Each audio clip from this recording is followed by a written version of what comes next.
Everyone, welcome to शिक्षा medics YouTube educational channel. तो आज का हमारा टॉपिक है पेंटॉप 40 टैबलेट। जानेंगे इसके complete use, side effects, contraindication, dose वगैरह। तो सबसे पहले हमें आपको इस स्लाइड में दिख रहा होगा कि एसिडिटी की दवा के तौर पर इसका यूज़ किया जाता है। तो जो पेंटॉप 40 है, ये एक ब्रांड नेम है जिसके अंदर जो जेनरिक कंपाउंड होता है, मतलब जो कंटेंट होता है, उसे पेंटाप्रोजोल कहा जाता है। तो पेंटाप्रोजोल क्या है? तो pantoprazole protein pump inhibitor class का मेडिसिन है। और ये जो इसका यूज है, तो स्टमक एसिड को कम करने के लिए, मतलब डिक्रीज करने के लिए इसका यूज किया जाता है। उसी के साथ आरएक्स ओनली मेडिसिन है, मतलब प्रिस्क्रिप्शन बेस्ड मेडिसिन है। तो इसे सेल्फ यूज नहीं करना चाहिए।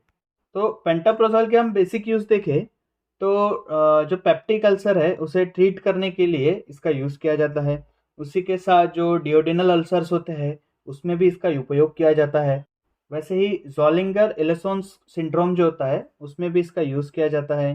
तो ट्रीट कंडीशन ऑफ एसिडिटी, मतलब एसिडिटी के तौर पर भी इसका यूज़ किया जाता है। और उसी के साथ गैस्ट्रिक एसिड रिलेटेड जो भी प्रॉब्लम्स रहते हैं, उनमें इसका यूज़ किया जाता है। एक्सेस स्टमक एसिड प्रोडक्शन, मतलब कि बहुत ज़्यादा प्रमाण में अगर स्टमक में के अंदर एसिड का प्रोडक्शन हो रहा है, तो उसे कम करने के लिए भी इसका यूज़ करते हैं। उसी के साथ जीईआरडी कंडीशन में भी इसका उपयोग किया जाता है, मतलब गैस्ट्रोएसोफेगल रिफ्लक्स जो डिसीज कंडीशन होती है, तो उसमें भी इसका उपयोग किया जाता है। आपको डायग्राम में दिख रहा होगा जीआरडी में एग्जैक्टली होता क्या है। दो स्प्लिंचर होता है, एसोफेगस के बाद का जो स्प्लिंचर होता है, तो वो कभी कभी ओपन रह जाता है पेशेंट में। तो जो एसिड होता है, वो रिफ्लेक्ट करके हमारे एसोफेगस तक आ जाता है, मतलब चेस्ट तक आ जाता है। तो उस वजह से इसकी जो तकलीफ होती है, तो उसमें भी इसका यूज़ किया जाता है। उसी के साथ हार्टबर्न कंडीशन है, डिफ़िकल्टी इन स्वेलिंग है, और जो है अल्सर्स होते हैं, उसे प्रिवेंट करने के लिए भी इसका उपयोग किया जाता है। उसी के साथ जो स्टमक और एसोफेगस, जो एक्सेसिव एसिड प्रोड्यूस होने के वजह से स्टमक और एसोफेगस डैमेज हो जाते हैं, तो उसे हील करने के लिए भी इसका उपयोग किया जाता है। और कई कंडीशन में, मतलब कुछ रेयर कंडीशन में, तो कैंसर जो होता है, एसोफेगस का जो कैंसर होता है, उसे प्रिवेंट करने के लिए भी इसका उपयोग किया जाता है। अगर इसके साइड इफ़ेक्ट्स हम देखें, तो जब जो लॉन्ग टर्म कोई पेंटाप्रोजोल मेडिसिन ले रहा है, तो उसमें कुछ साइड इफ़ेक्ट्स जो आएँगे, तो उसमें नौसिया और वोमिटिंग जैसी कंडीशन हो सकती है, मतलब मचलाहट और उल्टी जैसी हो सकती है पेशेंट को। हेडेक हो सकता है, डिज़ीनेस हो सकता है, फ्लैचुनेस मतलब पेट में गैस भरने जैसा हो सकता है। उसी के साथ स्टमक स्टमक पेन, मतलब पेट में दर्द हो सकता है, डायरिया, कॉन्स्टिपेशन हो सकता है। उसी के साथ बोन फ्रैक्चर जैसे, मतलब कि बोन डैमेज कर सकता है मेडिसिन।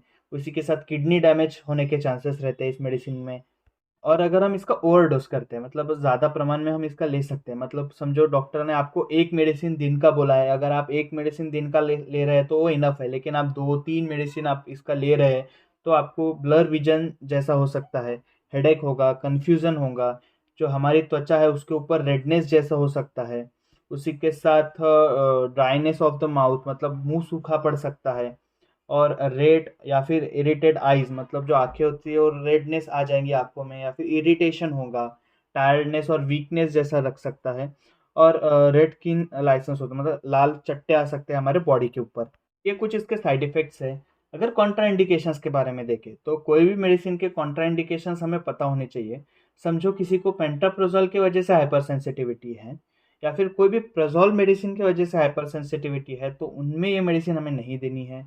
उसी के साथ विटामिन बी 12 की डेफिशिएंसी है, मतलब वो पेशेंट को ऑलरेडी विटामिन बी 12 उसके बॉडी में कम है, तो उस कंडीशन में भी हमें ये मेडिसिन नहीं देनी है। मैग्नीशियम की लेवल कम है उसके ब्लड में, तो भी हमें ये मेडिसिन उनसे नहीं देनी चाहिए।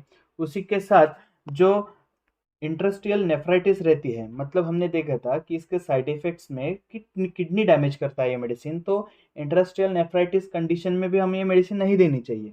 उसी के साथ ऑस्टियोपोरोसिस है, तो ऑस्टियोपोरोसिस में ऑलरेडी जो पेशेंट की बोन रहती है वो वीक रहती है, कमज़ोर रहती है, तो बोन ब्रोकन होने के चांसेस ज़्यादा रहते हैं, तो उनमें भी हमें ये मेडिसिन नहीं देनी चाहिए। तो ये हो गए कुछ इसके बेसिक यूज़। उसी के साथ हम देखें, प्रेगनेंसी में इस मेडिसिन को यूजुअली रिकमेंड नहीं किया जाता है, क्योंकि इसके बारे में कुछ ज़्यादा इन्फॉर्मेशन हमें नहीं दी गई है। किसी जगह पे इसके बारे में कुछ डिटेल में नहीं बताया गया है कि पेंटाप्रोजोल सेफ़ है, नहीं सेफ़ है। लेकिन अगर आप प्रेग्नेंट है, या फिर प्रेग्नेंट, मतलब आप प्रेग्नेंट है, या फिर प्रेग्नेंट होने का चांस लेना चाह रहे हैं, तो आपको ये डॉक्टर को बताना चाहिए लेने से पहले मेडिसिन। सेल्फ मेडिकेशन तो नहीं ही करना है बिल्कुल भी। पर फिर भी कई जगहों पे आपको मेडिसिन मिल जाती है, आप ले लेते हैं। तो अवेयरनेस रखिए आपके अंदर, और ये मेडिसिन हमें डॉक्टर के प्रिस्क्रिप्शन के सिवा नहीं लेनी चाहिए। Thank you. तो मिलते हैं अगले वीडियो में।